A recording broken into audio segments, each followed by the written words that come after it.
اس آقا کو ماننے والے ہیں کہ ان کا نام لبوں پر آئے، میٹھا میٹھا منہ ہو جائے، ان کے بول بہاروں جیسے اور اصحاب ستاروں جیسے، جب وہ سیر کو جایا کرے بادل سر پہ سایہ کرے۔ اس آقا کو ماننے والے ہیں اور اس آقا کا کلمہ پڑھنے والے ہیں، اور اللہ نے یہ ہم پر احسان کیا ہے کہ ہم اس دنیا میں آئے تو ایک مسلمان کا گھر تھا، ہم اس دنیا میں آئے تو ہمارے کان میں اذان دے کر ہمیں یہ بشارت دی گئی کہ تمہیں مبارک ہو، تم محمد عربی کے غلاموں کے گھر آ چکے ہو۔ اور حضور صلی اللہ علیہ وسلم کے دور میں کسی نے حضور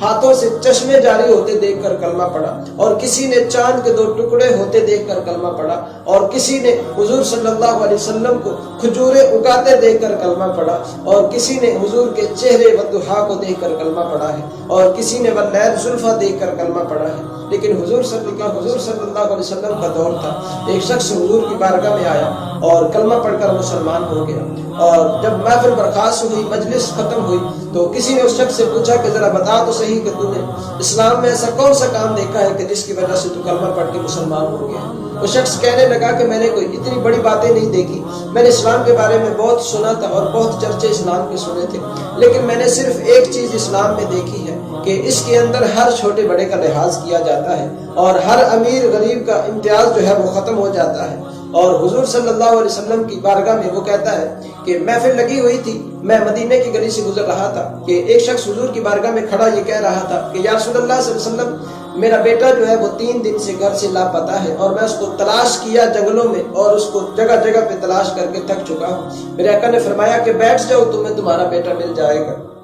غیبدان نبی صلی اللہ علیہ وسلم نے ارشاد فرمایا کہ بیٹھ جاؤ۔ جب وہ شخص بیٹھ گیا تو اتنے میں ایک اور شخص آیا اور وہ آ کر عرض کرتا ہے، آقا میں نے اس کے بیٹے کو فلاں جگہ پہ کھیلتے دیکھا ہے۔ میرے آقا دو عالم صلی اللہ علیہ وسلم کے وہ صحابی جب بولے اور بول کر بتایا کہ اس کا بیٹا فلاں جگہ پہ بچوں کے ساتھ کھیل رہا ہے، اور اس شخص کے سینے میں باپ کا دل دھڑک رہا تھا اور اس کی محبت شدت اختیار کر گئی، اور وہ اٹھا اور اس نے جانے کا ارادہ کیا۔ میرے آقا نے اس شخص کو اپنے پاس بلایا اور پاس بلا کے میرے آقا نے فرمایا کہ جب تم اپنے بیٹے کے پاس پہنچو اور ان بچوں میں کھیلتا دیکھو تو تم اس کو دور سے بیٹا بیٹا کہہ کر پکارنا نہ شروع کر دینا، بلکہ تم نے اس کا نام لینا ہے اور اس کو اپنے پاس بلانا ہے، اور اپنے پاس بلا کے اپنے بیٹے کو گھر لے جانا اور جا کر اس کو باپ کا پیار بھی دینا اور اس کی ماں کے حوالے کرنا تاکہ وہ بھی ممتا کا پیار دے سکے۔ میرے آقا نے فرمایا لیکن تم نے اس کو ادھر بیٹا بیٹا کہہ کر نہیں پکارنا بلکہ اس کے نام سے پکارنا ہے۔ وہ شخص عرض کرتا ہے، آقا وہ میرا لخت جگر ہے، وہ میرا بیٹا ہے،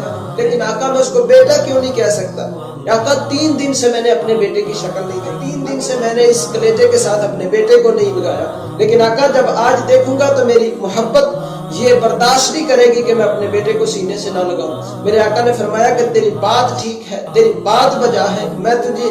اس بات سے نہیں روکتا کہ اس کو سینے سے نہ لگا، میں تجھے یہ کہتا ہوں کہ بچوں کے سامنے تم اس کو بیٹا بیٹا نہ کہنا۔ اور وہ عرض کرتا ہے، آقا کس لیے؟ وجہ کیا ہے؟ صحابہ بیٹھے ہوئے تھے، محفل لگی ہوئی تھی اور وہ شخص دیکھ رہا تھا، اور وہ عرض کرتا ہے،